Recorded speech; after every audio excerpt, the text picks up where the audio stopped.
Assalamualaikum warahmatullahi wabarakatuh. Perkenalkan, saya Irmayani, CGP Angkatan 5 Kabupaten Pidijaya, Provinsi Aceh. Saya mengajar pada SMP Negeri 1 Bandar 2. Di sini saya akan menyampaikan hasil analisis wawancara saya bersama dua kepsek, dua kepala sekolah tentang pengambilan keputusan. Yang pertama adalah Ibu Hamidah SPD MPD selaku kepala sekolah di tempat saya mengajar. Dan yang kedua adalah Bapak Safwan SPD. Beliau adalah kepala sekolah SD Negeri 4 Bandar 2. Hasil refleksi analisis ini akan menyimpulkan beberapa pertanyaan. Nah, sebelumnya saya mendapati bahwa kedua kepala sekolah ini masih belum paham bagaimana yang dimaksud dengan pengambilan keputusan, dilema etika dan juga bujukan moral. Nah, bagaimana pengambilan keputusan tersebut dilakukan berdasarkan 4 paradigma, yaitu rasa keadilan, lawan rasa kasihan, rasa kebenaran lawan kesetiaan, jangka panjang lawan jangka pendek, dan individu lawan komunitas.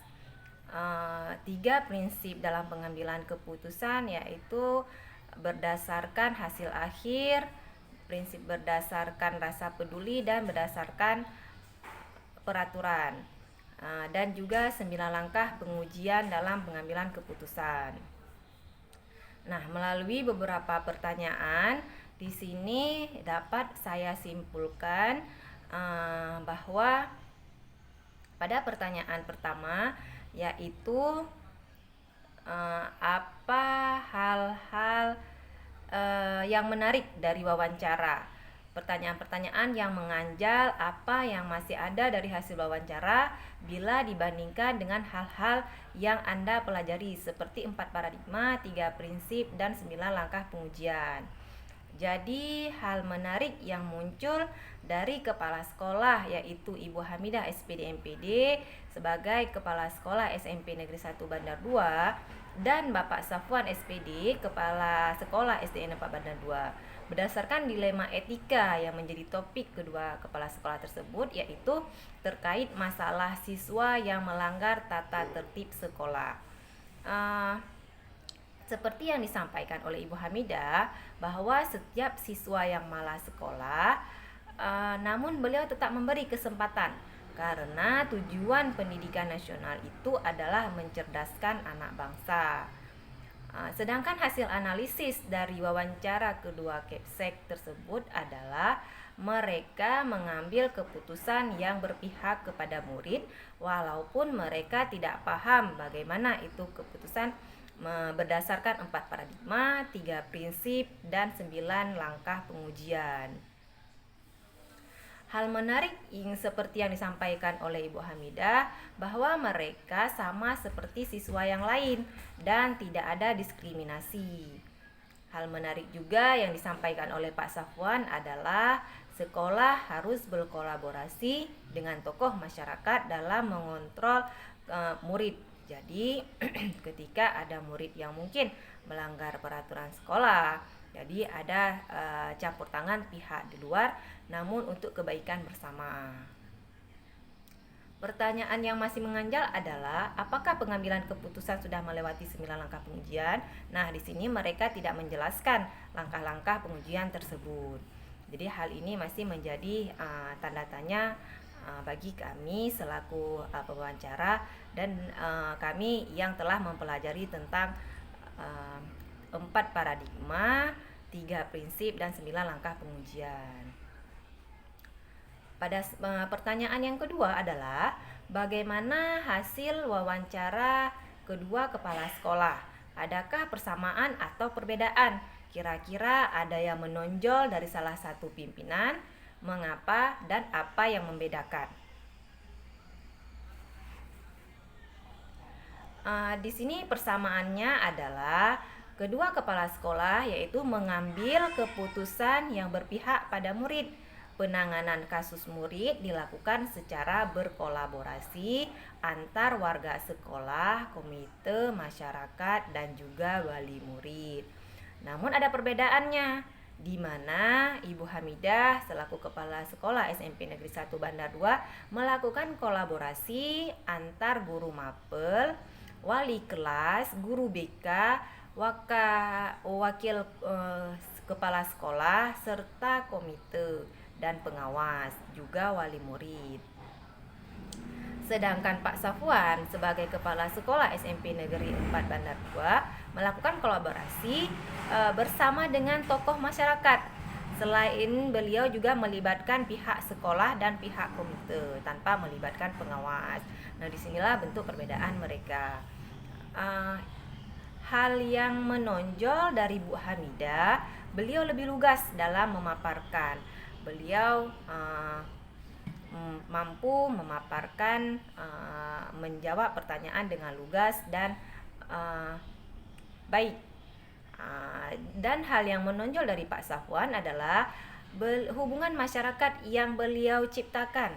Jadi beliau sangat dekat bersama masyarakat, dengan tokoh masyarakat, sehingga rasa aman dan nyaman tetap di lingkungan sekolah, karena pihak sekolah tetap bekerja sama dan berkoordinasi dengan tokoh masyarakat dan lingkungan sekitar masyarakat.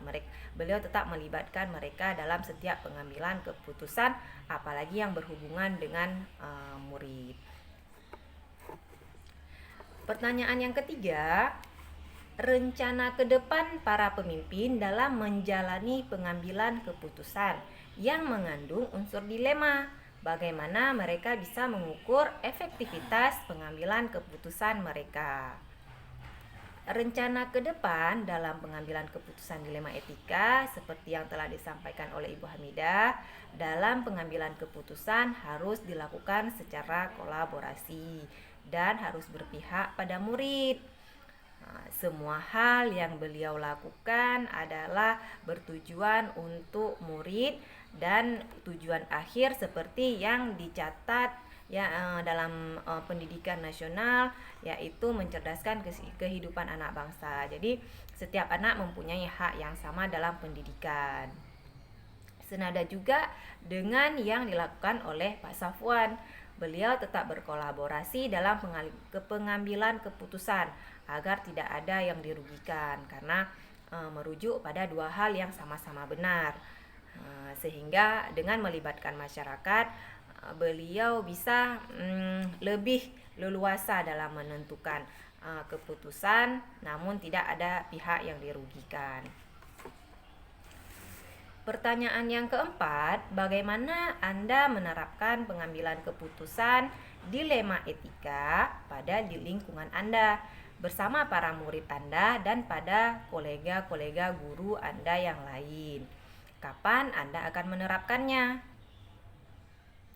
Nah, di sini cara saya sendiri pada murid dan rekan guru, yaitu saya akan mengamati kondisi atau fakta-fakta, data-data yang terjadi, apakah termasuk dilema etika atau bujukan moral. Seperti yang telah kami pelajari bahwa dilema etika itu adalah kasus yang terjadi adalah mempunyai sifat yang benar lawan benar.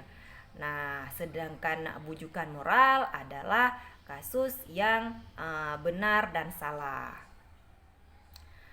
Saya juga akan mengidentifikasikan nilai-nilai kebajikan yang saling bertentangan. Sebagai contoh, rasa keadilan dan rasa kasihan. Dan kemudian akan mengidentifikasi benar atau salahnya. Terakhir, saya akan terus belajar menerapkan pengambilan keputusan dilema etika berdasarkan 4 paradigma, 3 prinsip, dan 9 langkah pengujian yang telah kami pelajari ketika akan melaksanakan tugas saya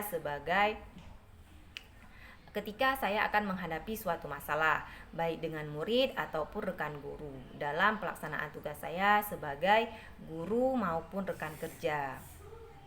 Nah, di sini saya tidak akan terburu-buru dalam menentukan suatu pengambilan keputusan. Saya juga akan melibatkan rekan-rekan guru yang lain, berkolaborasi dengan kepala sekolah, juga dengan rekan guru, dan juga dengan guru wali kelasnya jika itu berhubungan dengan murid.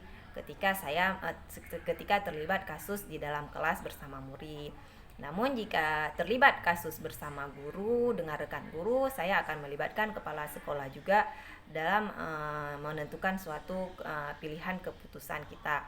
Nah, disinilah saya akan menerapkan ilmu yang kami dapatkan di sini, bagaimana pengambilan keputusan tersebut berdasarkan 4 paradigma tadi, yaitu individu lawan komunitas, rasa keadilan lawan rasa kasihan, kebenaran lawan kesetiaan, dan jangka panjang lawan jangka pendek. Berdasarkan prinsip berbasis rasa peduli, berbasis hasil akhir, dan berbasis keadilan. Sedangkan ada 9 langkah pengujian keputusan. Nah, yang terakhir kita bisa merefleksikan kembali keputusan tersebut, apakah keputusan yang kita ambil itu telah sesuai, telah tepat. Karena setiap keputusan yang kita ambil harus tetap berpihak kepada murid berdasarkan nilai-nilai kebajikan universal dan juga dapat kita pertanggungjawabkan. Nah, hal itu semua akan menjadi prioritas saya dalam pengambilan keputusan. Demikian hasil analisis pengambilan keputusan berdasarkan wawancara saya dengan 2 Kepsek, dengan 2 kepala sekolah saya, yaitu Ibu Hamidah SPD MPD, Kepala Sekolah SMP Negeri 1 Bandar 2, dan Bapak Safwan SPD, Kepala Sekolah Negeri 4 Bandar 2. Terima kasih. Assalamualaikum warahmatullahi wabarakatuh.